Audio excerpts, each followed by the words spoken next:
What is up, and welcome back to another episode of working on the Forester. Last episode we went ahead, adjusted our valve lash, and put new valve gaskets in there. So we have hopefully sealed the sides of the engines because they're leaking quite a bit, both in the spark plug hole as well as on the side of the block.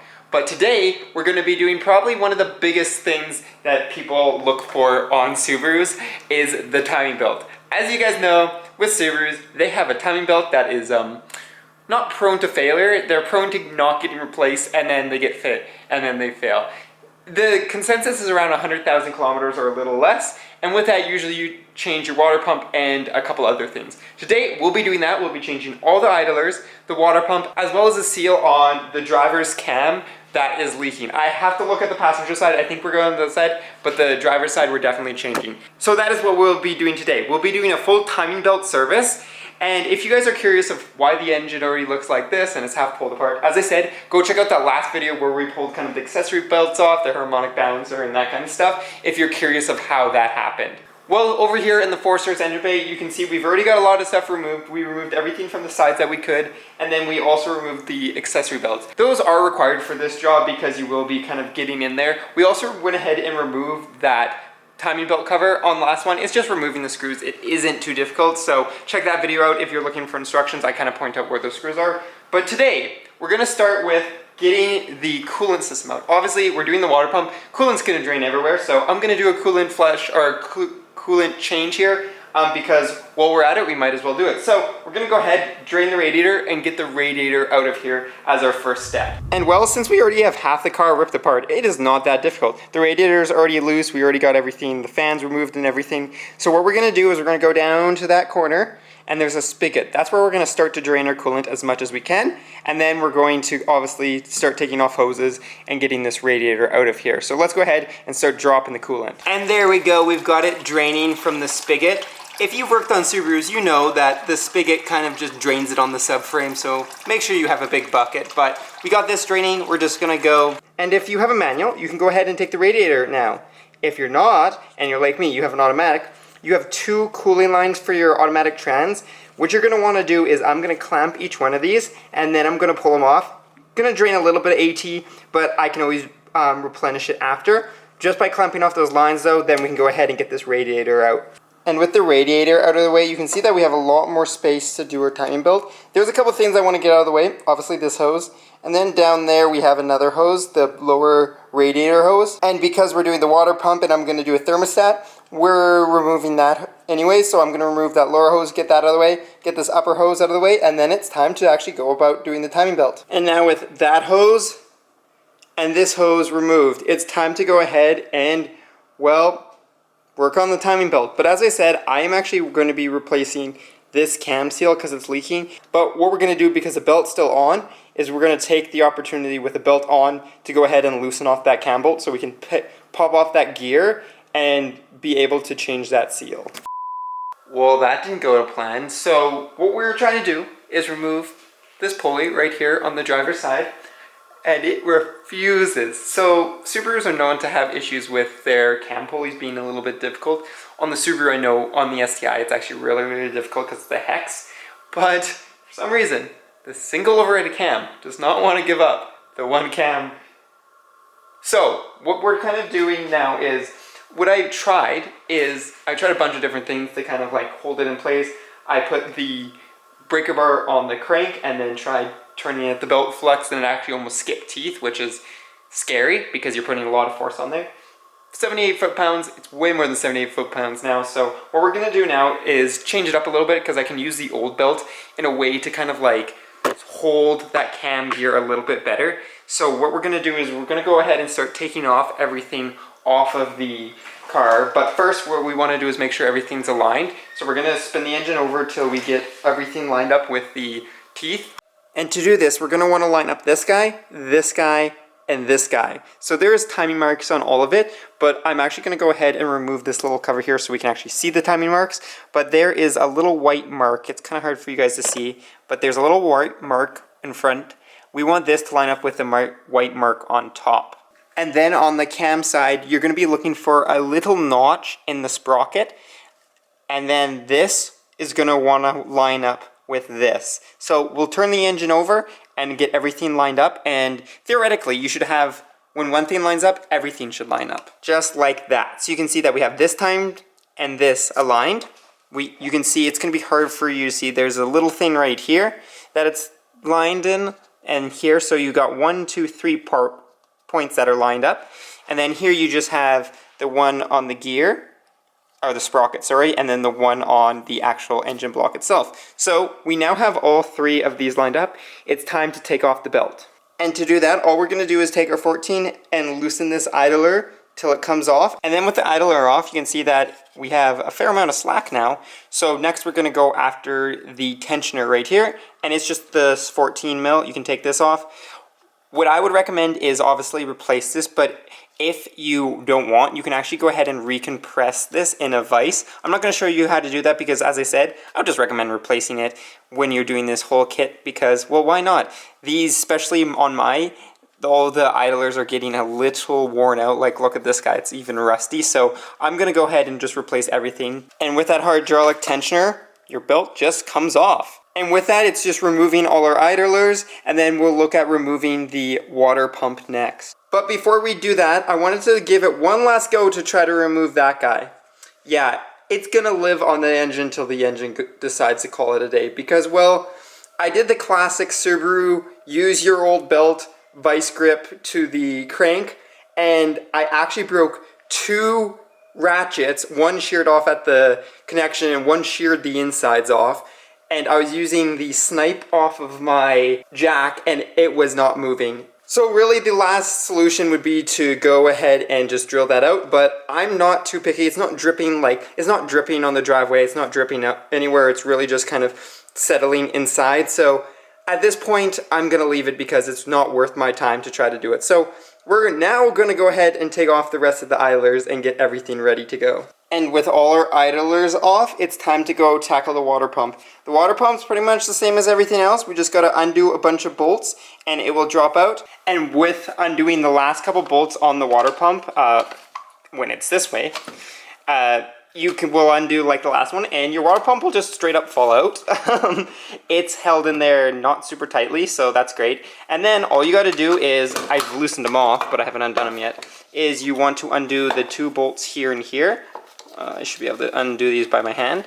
And this will allow you to get a new thermostat. So I am obviously putting in a new thermostat because why not? And you'll be keeping this housing. But with that being said, it's really time to start to clean up in here. Since we've got pretty much the whole car apart, or everything that we want to take apart, it's now my job to go ahead and clean this up before we start putting it together. And well, after many hours of cleaning, we've got a very clean engine bay. You can probably tell with all the water and cleaning solution below on my cardboard, but we got it clean enough that I feel ready to go ahead and start putting stuff together. As I said, we're not going to go ahead and try to tackle that cam seal because that cam seal is just not happening. It's going to die with the car because it's just torqued on there way too much, whether it be because someone previously did it. I don't think so. I think that's been on there for the whole life of the car, so that's just something that's kind of over the years become tighter and tighter until it's pretty much impossible to do. I tried everything besides, well, getting the special tool to go in the gears, and honestly it's not worth that much to be able to go ahead and do that, but with it clean, we'll be able to monitor it a little bit better. I think it's really leaking just a little bit and not too much because it was never really pooling up. I think this car just, because of the terrain we're in, just always gets a little bit dirty, so it's kind of hard to keep it clean. So I took the extra time and cleaned up everything. So now we're pretty much ready to go ahead and start installing stuff. So as you guys saw, you pull off the thermostat housing and then you put it on your brand new water pump. So here's our brand new one. As I mentioned, this has a little bit of an outlet here that is actually kind of common in these new ones just because I guess new cars have that. I don't know, let me know if you guys know, but it's no problem plugging it, so I went ahead and plugged it, and then we put our new thermostat, Subaru thermostat in, as you can hear, and then put the original cover on after I gave it a nice clean. So there's a new water pump ready to go in. Obviously, don't forget the gasket on the back, but also your gasket kit should come with one of these little elbow guys. These just go in like, there's a little bit of a corner in there actually. It's kind of just in where the housing kind of touches the block. And this just little black gasket goes in here, little L-shaped gasket. Don't forget this if your kit has it, so you make sure it's all nice and sealed. So I'm gonna throw this on, and then I'm gonna throw the water pump on, and then we can start installing all the other stuff, which means we can go start installing all the new idlers so we don't have some crusty idlers. So let's go ahead and get the water pump on first. And just like that, we have our new water pump gasket and thermostat installed. So for this, you want to torque it down to 8.7 foot-pounds. You want to do one pass, and then you want to do a second pass at the same torque, because it will kind of balance itself out, and it will loosen up, especially those front couple bolts. So you definitely want to check that, because I had a couple go loose. But yeah, and then you can even check it a third time like I did, but at 8.7, then you have it torqued down, and you have your new water pump thermostat. And well, the next thing is to go ahead and add the rest of our idler. And the first one you want to put on is the hydraulic tensioner right there. This is going to be put on because you'll have a pin in there. Do not pull that pin whatever you do. You'll pull that once your belt is done, but do not pull that till then. And what we'll do is we'll torque that down to 28.9 foot-pounds, and then we will move on to the rest, where we will install the left one next, so that we have the left one, the crank, and then the hydraulic tensioner. And with both this idler and your hydraulic tensioner in, and torque down to the 28.9 foot-pounds, this is where the fun starts. This is where you're going to be wanting to make sure everything is in line.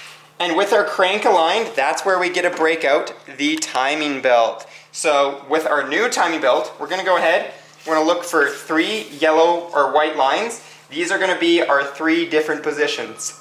So we have 1 yellow line here, 1 yellow line here, and we should have 1 on the side. So there we go. What we want to do is, since we got our crank lined up, is we're going to want to take that yellow line, find the yellow notch on here, and line that up with this. What some people do is they clamp it down. What we're going to do is we're actually going to take our idler, or our little cover, and install that in 1 second. So I'm just going to sanity check. Yellow meets white line meets dash. There we go. This belt is on the right position here.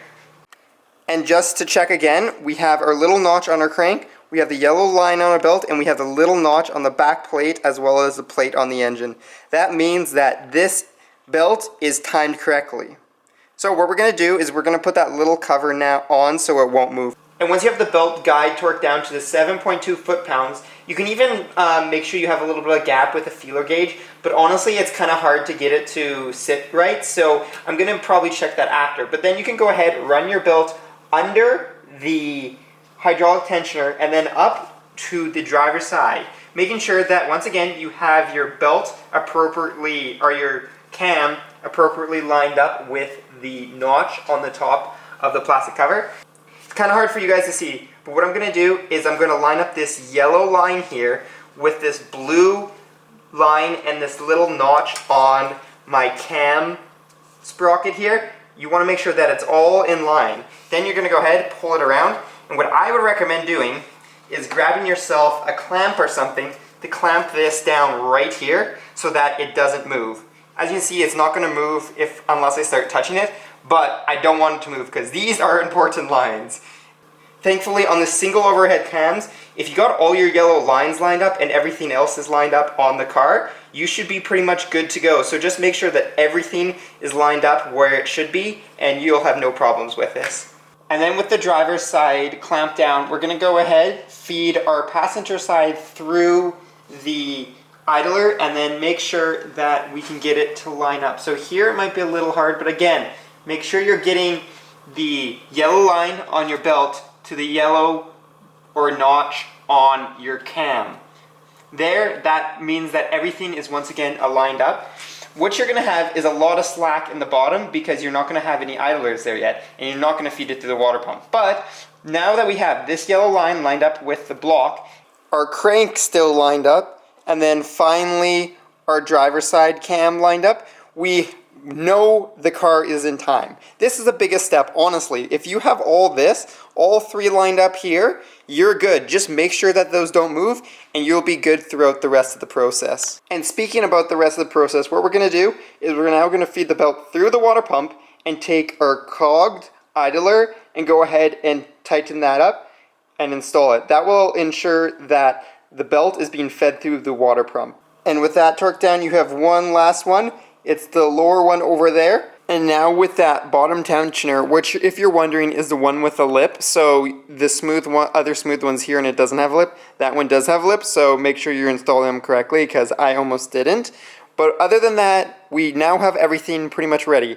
You still want to go ahead. We're going to take a look at each of our timing marks. That one looks good. You can check, it's kind of funky if you kind of like line it up like this, it's better because right off top, that's what you're looking at, and then you can see that the belt is aligned. You want to make sure that this is aligned. But the most critical thing is making sure that line with your belt is aligned to the sprocket on the notch. So then we're going to go ahead, check our cam here. Our cam, once again, we have it lined up here. They kind of put it off to the side, but you can see that it's this valley that we want to use. So looking at that valley, that looks good. And then again, making sure it's lined up with the back there. It's kind of hard to see, but everything's lined up there. Then we're going to move on to over here. And again, checking, making sure it lines up with the block, and most importantly, making sure it lines up with that sprocket, because that is your timing. So that all looks good. And if that all looks good and everything's timed, you get to do the fun part. You get to pull this tensioner off, or this pin out of the tensioner. So there. And what that's going to do is it's going to tension our timing belt. Well, now with the tensioner released, your belt is done. But we still want to make sure it's timed right. So what we're going to do is we're going to go ahead and do 2 full rotations on the engine. That should theoretically realign up our timing. So let's go ahead and do that and check if our timing is correct. You are going to be fighting compression, so take your time. It's going to take a while. Right about there. So what you can do is you want to check it's still lined up here. That's good. Still lined up here. And it is still lined up here. And with our timing checking out, that means we have officially finished installing this new timing belt. You could turn it over about, I think it's like 30 times or something, and eventually line up your belt lines. We're not going to do that. I know it's timed because everything is lining up on our 3 points, as I said. So let's go ahead and start putting this all back together. So cover, then accessories, and then so forth. Which first is our timing belt cover. It's got all those bolts, which, I mean, it's a little painful, but hey, we got it on there and it's just more assembly.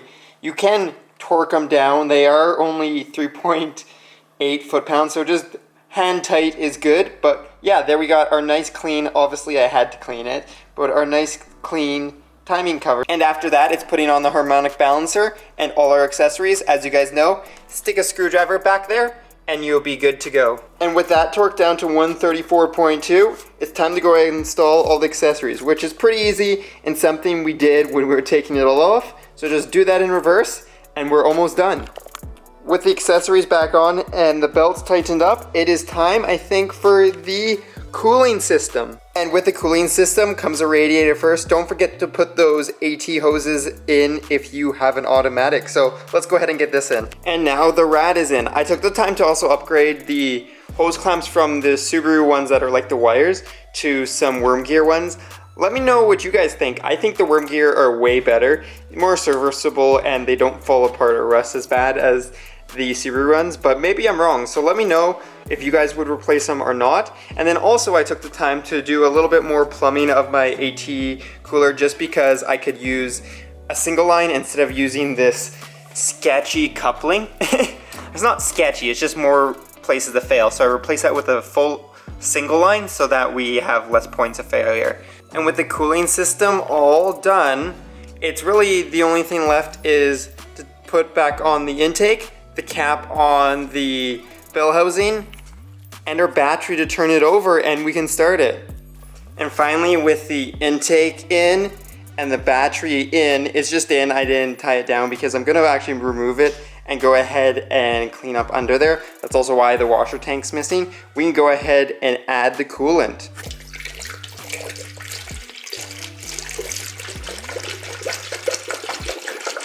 So before I start it, I'm gonna do the same thing I did on the STI and the Forester where I pull the ignition so that we can turn it over and we can hear if timing magically went out. As we saw, we've checked timing like 4 or 5 times, but it's just one of those things. You wanna check it again. So what I'm gonna do is I'm gonna pull that ignition and then go ahead and start it or run it over and see if we hear anything bad. If we don't, then we can put the fuse back in and start it up for real.